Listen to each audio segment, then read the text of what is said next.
Hallo und herzlich willkommen zusammen. Ich bin Hajo. Ich begrüße euch zur Vorstellung des brandneuen Worksharp Knife and Tool Sharpener Ken Onion Edition Elite MK2 oder auch kurz und unkompliziert Vizkist Comac 2 und natürlich des dazugehörigen Belt Grind Attachment Worksharp Knife and Tool Sharpener Ken Onion Edition MK2 oder kurz Vizkist Comac 2. Die Ken Onions sind faszinierende Upgrades zu den auch schon guten Worksharp Knife and Tool Sharpener. Wir haben den hier in einem Video zuvor ausführlich vorgestellt. Heute geht es darum, den neuen Worksharp Ken Onion Edition Mark II eben zu verstehen und vor allem auch das Belt Grind Attachment. Dazu müssen wir eine kurze Rückschau halten auf die erste Ausführung, was überhaupt die Vorteile sind, wo die Unterschiede liegen. Und deshalb, weil das schon relativ komplex ist, aber ich kann euch sagen, es lohnt, wird das heute eher ein Tischfummler-Video, anstatt dessen, dass es knallt, blitzt und raucht. Und auch ohne das kann ich euch sagen, wir haben eine Menge vor. Dann steigen wir noch mal ein. Ganz kurzer Rückblick. Der Worksharp Knife and Tool Sharpener, den haben wir ja vorgestellt, der sorgt für ballige Schliffe. Das ist was wirklich für Leute, die schnell arbeiten, die ihre Messer wirklich scharf bekommen wollen und die nicht die absoluten Ästheten sind. Das ist vielleicht nicht so was unbedingt für die Premium-Folder-Träger, die schönen Premium-Folder mit Titan-Frame-Lock und allem und den höchsten Stellen tragen, sondern wirklich für die Leute, die ihre Messer nutzen und wirklich ein schnelles Ergebnis haben möchten. Dazu gab es die Ken Onion Edition schon vor einigen Jahren. Das ist eben ein deutliches Upgrade mit vielen Verbesserungen. Ken Onion ist das jüngste Mitglied in der Cutlery Hall of Fame. Der kennt sein Geschäft also wirklich.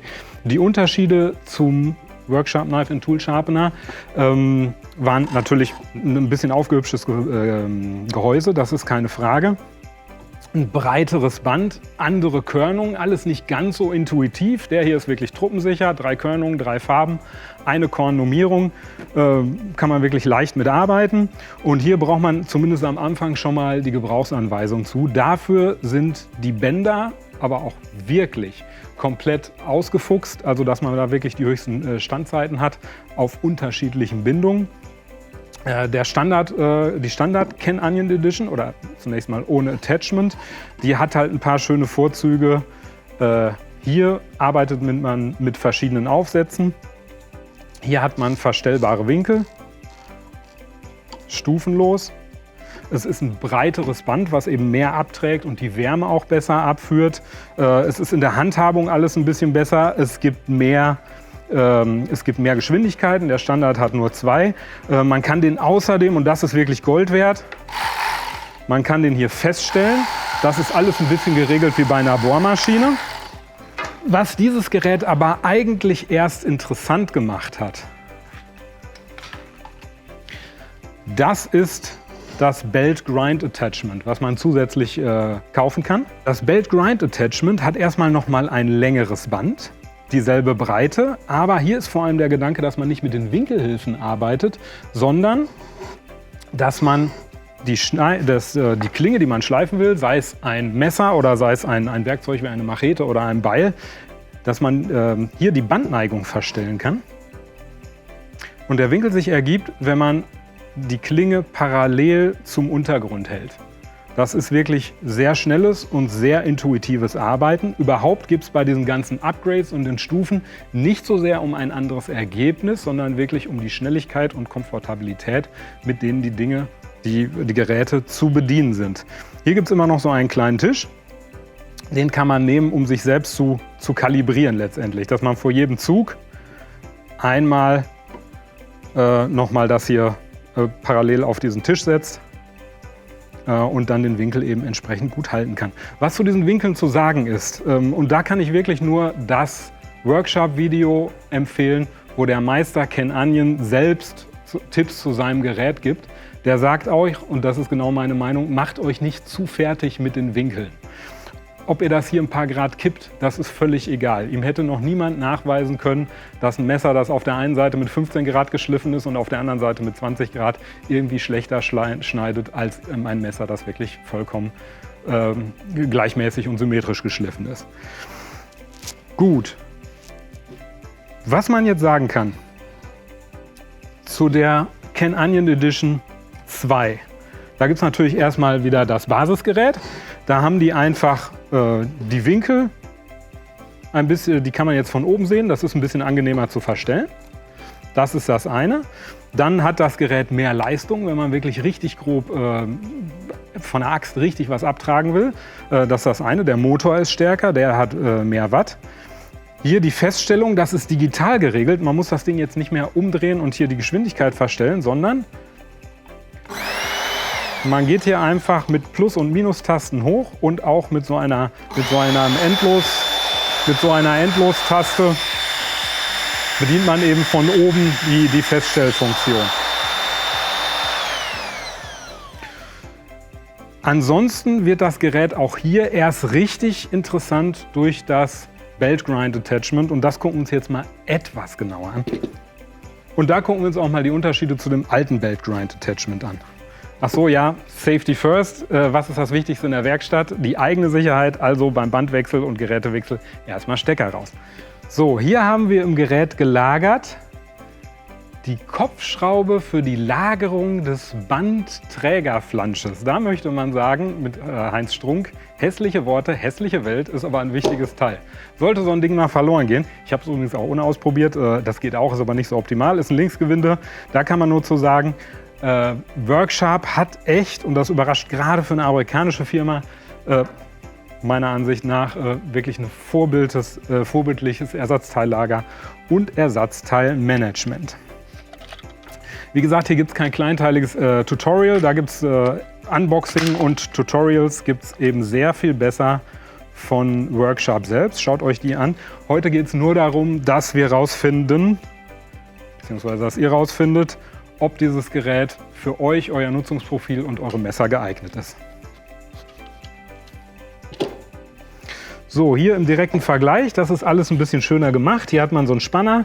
Hier kann man den feststellen, wie so ein Verschlussfanghebel von einem G3, um das Band zu spannen. Da steckt Worksharp immer wirklich viel Liebe rein und achtet wirklich gut auf die Bedienbarkeit. Man legt das Band ein, fangt hier von hinten an, das ist beim ersten Mal so ein bisschen tricky. Dann von unten und zieht es oben drüber und dann wird dieser Fanghebel hier entspannt und das Band ist gespannt. Strom wieder einschalten, einstecken. Und da haben wir es und jetzt kann man mit dieser Schraube hier den Bandlauf justieren. Das Band ist justiert. Und jetzt, das haben die hier eleganter gelöst. Hier musste man, das war mal ein bisschen fummelig. Man musste die Gradzahl hier verstellen und dann mit einer Konterschraube feststellen. Das ist hier jetzt ein bisschen anders gelöst. Das ist hier über die Schraube am Ende gelöst. Man hat hier die Skala und wir können zum Beispiel mal auf 20 Grad, das wären dann 40 Grad für den ganzen Winkel. 20 Grad empfehlen die, ich glaube für Jagdmesser kann jeder machen, wie er möchte. Ich mag es lieber ein bisschen schärfer, also eigentlich so flach wie es geht. Und ja, gehen wir mal direkt auf 15. Was neu ist hierbei ist auch, dass diese Rolle hier verstellbar ist und dadurch wird diese Bandlänge bestimmt. Und je länger diese Strecke ist, desto mehr hängt das Band letztendlich durch und desto balliger wird der Schliff. Also was sie empfehlen, längste Strecke, also unterste Stufe, für einen maximal balligen Schliff, empfehlen die beispielsweise für Äxte, mittlere Stufe für Outdoor-Messer und die kürzeste Stufe für Kochmesser. Ich habe erst gedacht, naja, das muss doch den Winkel verändern, aber das hat Worksharp natürlich auch wieder genau ausgefuchst, dass dieser Winkel von diesen 3 Positionen hier ja, wirklich genau stimmt und also mit dem oberen übereinstimmt und dass sich der Winkel hier nicht verändert, dass diese Angabe wirklich genau stimmt. Und dieses Gerät entfaltet sein volles Potenzial, eben wenn man viele Messer schleift, viel Messer benutzt oder wenn man Messer komplett umschleifen möchte. Ich habe hier zum Beispiel ein Fox-Messer bei uns aus den Retouren. Ich kenne die Geschichte davon nicht. Das ist ein Messer, was ich normal nicht nachschleifen würde. aber wo einfach ein flacherer Winkel drauf kann. Und sowas dauert dann mit dem Standard, mit dem kleineren Gerät wirklich ziemlich lange, auch wenn man ein grobes 80er Band draufpackt. Und was wir jetzt machen, wir machen jetzt mal einen maximal giftigen Schliff drauf. Wir gehen mal auf 5, es geht runter bis 10, aber wir gehen mal auf 15 Grad. Wir wollen es ja nicht total übertreiben und gucken uns das einfach mal an. Hier auf endlos stellen, man braucht keine zu hohe Bandgeschwindigkeit. Ja, machen wir mal 3 von 7 Punkten. Man kann hier auf 2 Tischen kann man seine Haltung wieder kalibrieren, entweder auf dem oberen oder auf dem unteren. Waagerecht ansetzen. Ich habe jetzt ein 120er Band, das ist das gröbste. Und das pfeffert richtig was runter. Und Tipp von Ken Onion ist, man stoppt auf der Hälfte des Bandes, damit man eine richtig schön scharfe Spitze bekommt und die nicht verrundet.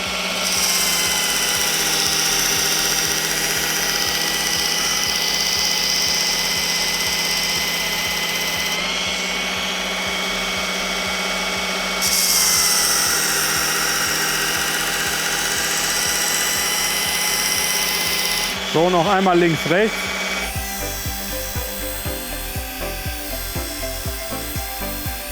Ja, da ist jetzt ein durchgängiger Grat drauf und das ging wirklich schnell. Das ist genau das, wofür das Ding gemacht ist. Das macht richtig Freude. Jetzt geht man durch die verschiedenen Bänder, durch die verschiedenen Körnungen und packt letztendlich natürlich eine Politur drauf. Einen schönen Tipp von Ken Onion, den kannte ich überhaupt nicht. Also wie gesagt, ich empfehle das Video wirklich. Das war zum Beispiel, dass er sagte, poliert hinterher nur eine Seite. Dann habt ihr noch ein bisschen Biss auf der Schneide von der Körnung davor. Ist auf jeden Fall etwas, was ich auch mal ausprobieren möchte. Das haben wir jetzt hier maximal flach gemacht. Ich gehe jetzt nicht durch die anderen Bänder, aber das kriegt richtig schön Biss. Es gibt noch ein weiteres Feature an diesem Ding, was mir wirklich richtig gut gefällt. Diesen Tisch hier.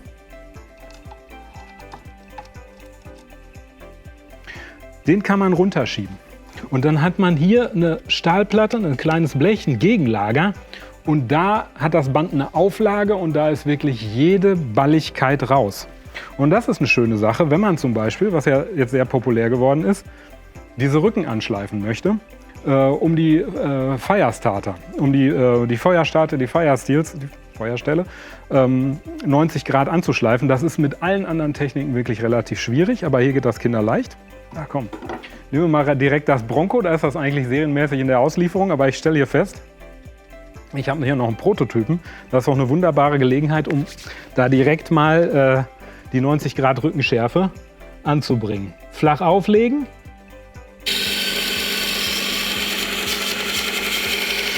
So, das Ding hat ja Power, dann machen wir davon auch mal Gebrauch. Gucken, was geht.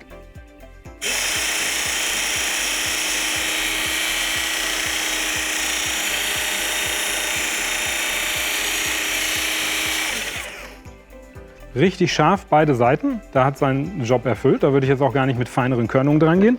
Man sieht hier richtig den Dreck liegen. Also das war jetzt wirklich, muss ich sagen, das war nicht minimal invasiv, aber das geht mit niedrigen Bandgeschwindigkeiten und feineren Körnungen. Wie gesagt, ich habe die 120er drauf. Das ist die gröbste Körnung, die mit diesem Belt Grind Attachment geliefert wird. Wir können uns noch ein paar andere Beispiele angucken.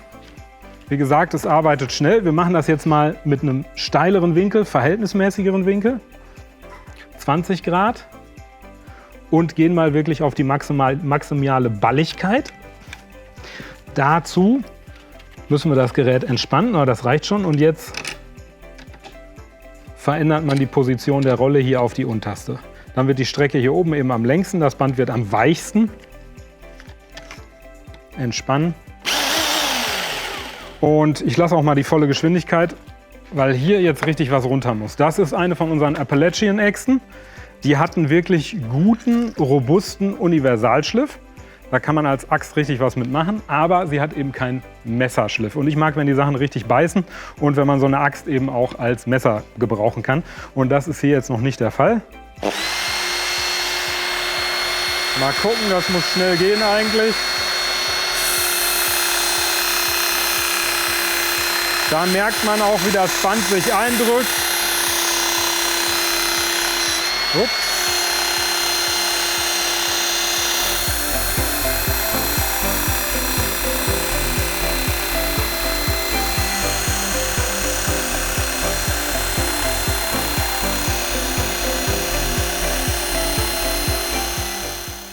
Wunderbar. Guter Kohlenstoffstahl, der funkt richtig schön. Das macht richtig Freude, die zu schleifen. Da ist jetzt ein gleichmäßiger Grad drauf. Jetzt auch noch ein Tipp, wenn man mehrere Messer hat, vor allem mehrere große Messer, Macheten. Hier haben wir eine von unseren Heavy-Duty-Macheten. Dann nicht ein Gerät fertig, nicht ein Werkzeug fertig schleifen, sondern erst alle mit der Einkörnung, dann das Band wechseln und dann nochmal durchschleifen. Hier wieder volle Geschwindigkeit.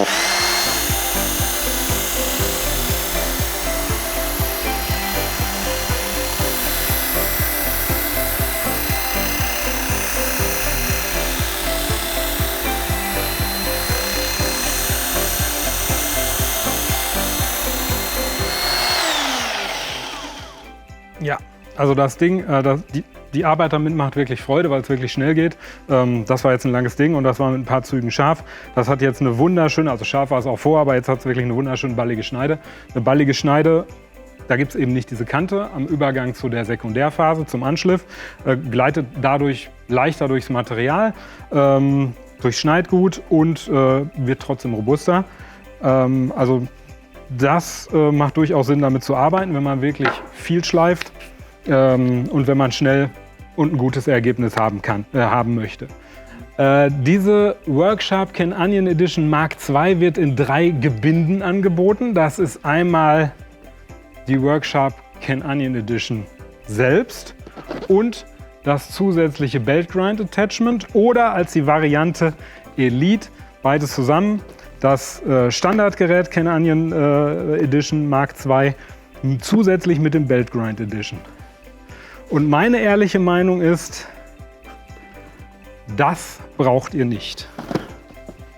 Ihr braucht nicht die Worksharp Ken Onion Edition 1 ohne Belt Grind Attachment. Ihr braucht nicht die Ken Onion Edition 2 ohne Belt Grind Attachment. Es macht erst richtig Sinn, dann macht es aber richtig Sinn mit dem Belt Grind Attachment. Wenn ihr euch gegen das Belt Grind Attachment entscheiden solltet, dann reicht eigentlich der Standard MK1 für meine Begriffe und Anwendung. Aber das ist wirklich ein richtig schön ausgefuchstes Gerät.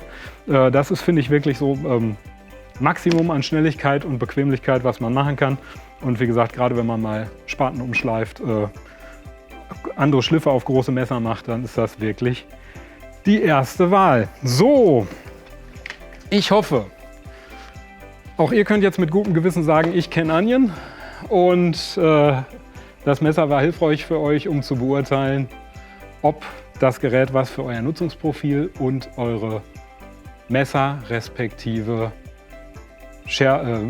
Gartengeräte, Outdoor-Tools ist. Bleibt neugierig, seid nett zu euren Messern, habt eine gute Zeit und wir sehen uns im nächsten Video.